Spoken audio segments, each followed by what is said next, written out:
What's the deal, baby? You already know it is that big boss. Can't poke through the door to talk to boxing. So I'm late to the party, but you know me, I beat tomorrow drum. Miguel Fury, Paul, post-fight reaction.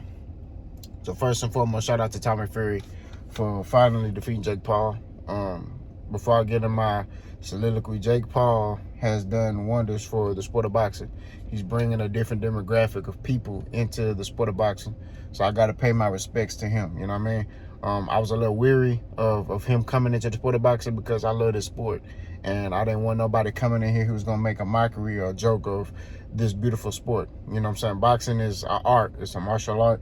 And that's how I view it. You know what I mean? And you know, I didn't know if he was gonna take it seriously or not, but he's taking it very seriously. He's brought different demographic of fans to the sport of boxing, and it makes it better for the sport of boxing. It helps promote boxing and better. You know what I mean? So shout out to Jake Paul. Now, what I liked about the fight, I do like the fact that these guys, you know, they gave it their all. You know, both of these guys risked their O. I do feel like Tommy Fury, this fight was too close. I feel like Tommy Fury could have won more in a dominant fashion. And let me explain. Tommy Fury is the bigger fighter, right? Tommy Fury has more experience. Pump that jab out there, you know? Pump that jab out there. Use the jab more, you know what I mean? And pepper the body. Tommy Fury literally could have just stayed on the outside, stood in the middle of the ring, and outboxed Jake Paul. You see what I'm saying? With good head movement, slipping, counter, body shot, you know, stuff like that. I felt like, I'm not saying Jake Paul sucks, but I feel like Tommy Fury has more in his arsenal that he could have used against Jake Paul. You know what I mean? Like, Jake Paul got power. And like I said, and I'm explaining to you how power eliminates a lot of stuff. But I feel like Tommy Fury could have made this a more dominant fight. You know what I mean? But Tommy Fury did some good things. To every one punch that Jake Paul landed or threw, if Jake Paul threw 2 punches, Tommy Fury was landed more. He made sure that he landed more punches, right? So I got to pay homage and respect to that, to him as a fighter. Just the fact that he had the whereabouts and knowledge to, okay, he threw 2, I'm going to land 4 or 5. You see what I'm saying? So great combination punch by Tommy Fury. Like I said, I feel like he could invest into the body. A lot of these guys neglect the body. I don't know why. You know what I'm saying? And it's crazy. Even before I start watching Errol Spence, like even me, even when I used to like fight in the street, I went to your body. You know what I mean? Like, it's there. It's a body part. It's part of you. You know what I mean? But I also had the whereabouts early on, like, that's going to take air out of you. So I'm looking for any advantage I can, you know? So then when I got in boxing, it was like, you know, second nature. Oh, I'm going to go to your body. You know what I mean? Like, so I don't understand why a lot of guys headhunt. You know what I mean? Like, that body's there. I wish Tommy Fury would have went to the body more. He probably could have gassed Paul out a little more. And then them headshots would have been open, right? Paul already fights with his hands low anyway, right? And he has like a little forward lean a little bit. You know what I mean? You could have threw something, had Paul react, step back, uppercut. You know what I mean? Like, he would have been done, you know? Or stop making those deposits to the body. Throwing stiff to the solar plex. Jab, short shot to the solar plex. It's different things that I feel like Tommy Fury could have done, you know, that he didn't do. But at the end of the day, you know, it is what it is. Fight is over and done with. You know, he did what he was supposed to do. He got the dub. With Jake Paul, I feel like Jake Paul's power in spurts was bothering Tommy Fury. That's what kind of made Tommy Fury kind of hesitant to go in. Because a dude who ain't scared, you know, to get hit, he don't care. Like Sean Porter done fought some dudes that could punch. He ain't hesitating going in there. He going in there. You know what I mean? And, like, I feel like Tommy Fury, that power that Jake Paul had was kind of bothering him, which made him kind of, like, shy to let his hands go and things of that nature. Like I said, a lot of time when you got power, like I said, I've been in the ring with guys who've had more skill than me, right? But I got power. So what tends to happen is all that gap between skill, you know, that they have on me, I got power. That equalizes it. Because I done seen dudes, I done been in there with guys who got way more skill than me, and we get in the ring, and then it's like, I drop them. You know, you see their confidence go, or you see them like, dang, I don't want to get hit. So they not throwing as much. You get what I mean? They being more defensive. You know what I'm saying? That could have been the case with Tommy Fury. You know, I think Tommy Fury was bothered by that power, and that's why he ended up getting dropped in the 8th. But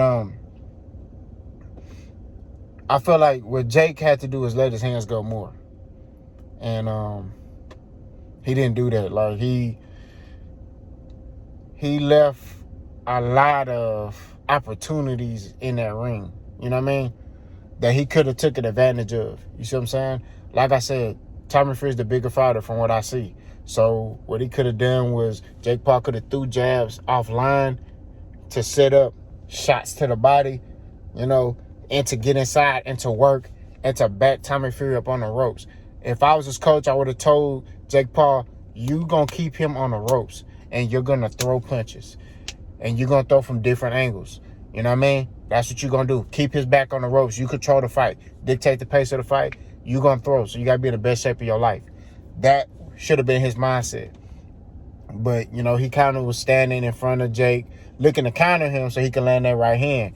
And that's cool. But when you in there with a guy who has more experience than you, hey, man, you got to do what you got to do. You got to make this an ugly fight. You know, and I feel like Jake should have did that. You know what I mean? That's just my opinion, my perspective. Jake did a lot of good things in there.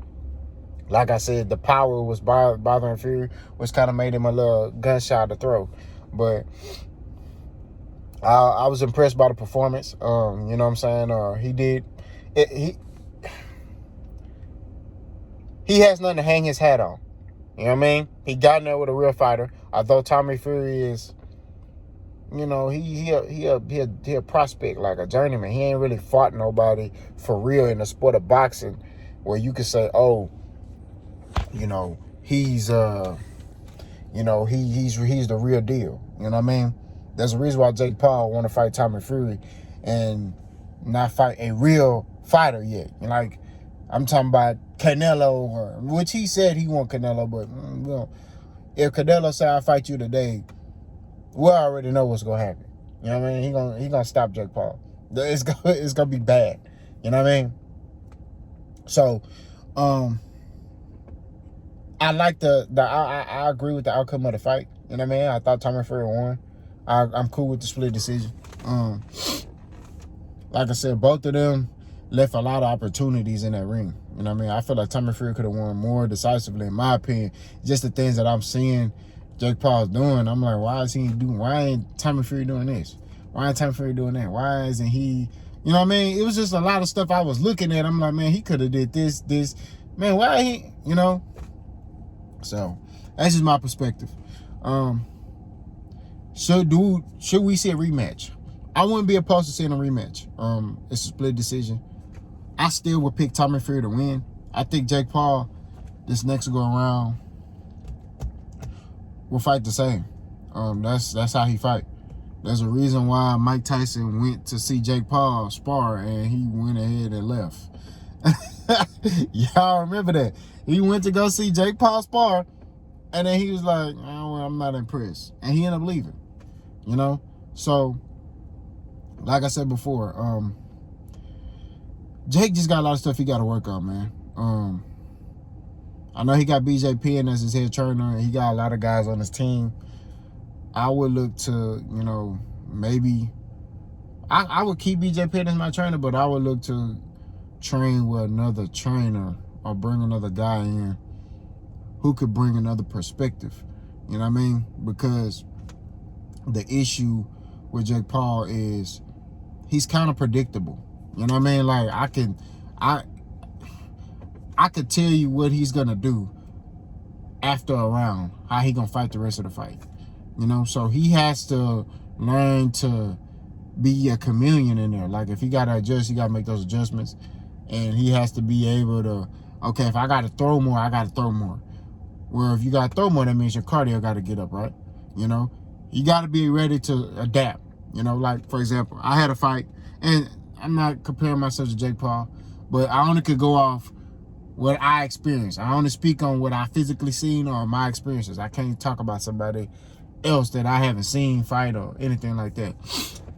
Me, I had a fight where there was a guy who's a mover, right? But he wasn't as fast, right? I've seen him like spar. You know, I like to go scout my opponents. So I seen him spar, so he ain't that fast. So I'll be able to stand in front of him. Well, on fight night, he was faster than I expected him to be. You know? So what I did was, I'm finna cut this ring off and apply pressure and go to the body, and we finna fight. Like, and I'm not talking about fight like no technique. I'm talking we gonna fight. I'm gonna let these hands go. You know what I mean? I'm gonna make it ugly for him. And that's what I did. You know what I mean? Like, you gotta be a comedian in there. I've had fights or sparring matches with guys where I could stand in front of them. You know what I mean? I remember I sparred a guy that was smaller than me. I would consider him like a 154 pounder. You know what I mean? He right around that range. You know, I walk around 180, 190. I'm sparring him. He fast, right? I was able to stand in front of him. Counter. Philly shell. Pop. Step back. Pop. Straight right. You know? Stuff like that. I was able to do stuff like that. You know what I mean? So just, you got to be able to adjust. My mindset coming into the sparring match was, okay, I'm just going to apply pressure, cut the ring off, let my hands go. Well, once I see I was able to move, and I was feeling good that day too. Once I was able to see I was able to move and slip his punches, and he was throwing them. You know, he was fast. But that particular day, I was just on my defense was sharp. So I said, you know what? I'm finna stand in front of buddy. So when we came to like the third round, boop, Philly shell, boop, you know, and you have to be able to adjust. I don't see adjustments from Jake Paul a lot of time. He say he make adjustments, but I don't see it. He should have been able to apply pressure on Tommy Fury. Pressure burst pipes. Go to the body, right? Tommy Fury got muscles, right? Which a lot of people say muscles break down, you know, oxygen, you get tired fast. I disagree. You know what I mean? I think it depends on your body, you know, because some dudes can be muscle bound and they don't get tired. Like me, I don't really get tired in the ring. I got muscles. You know what I mean? I'm not going to lie to you. I'm a former football player. You know what I mean? I got muscles. It depends on your cardio level, how you train, you know? That's how I look at it. You know? Now, granted, do I lift a whole lot of weights in my fights, you know, when I'm preparing for fight? No. You know, but I do a lot of resistance bands, push-ups. You know, I got muscles. That's what it is. So, but I don't get tired. You know what I mean? Like, and I'm a pressure fighter. Like, I'm gonna apply pressure, I'm gonna let the hands go. That's just me. You know what I mean? And I hit hard. So, but I feel like Jake Paul could apply pressure on Tommy Fury, went to the body, then hit shots, and broke him down. You know? That's what I believe. That's what I thought. But he didn't do that. Jake Paul got to work on his cardio, man. That's one thing that I see that he got to do is work on that cardio, get better at that. And if he's able to do that, it's just a lot he had to learn from in this particular fight. You know what I mean? This gonna make him better though. You know, this type of situation is gonna make him better. It's gonna make him stronger. He's taking his L. He know what he gotta do. Just get back to it. I like his mentality after the fight. Was like, hey, I'm gonna get back to it. You know, we're gonna rematch. You know what I mean? A lot of guys, they take their first loss and, you know, they heartbroken. Well, this dude, you know, he like, hey, man, hey, it is what it is. You know, I'm going to bounce back. I like that. So, you know, good things for Jake Paul. I would love to see this fight again. I still see Tommy Fury hand being raised. Unless Jake Paul just knock him out. But I still see Tommy Fury hand being raised at the end of the night. Let me know what y'all think. Bust gone.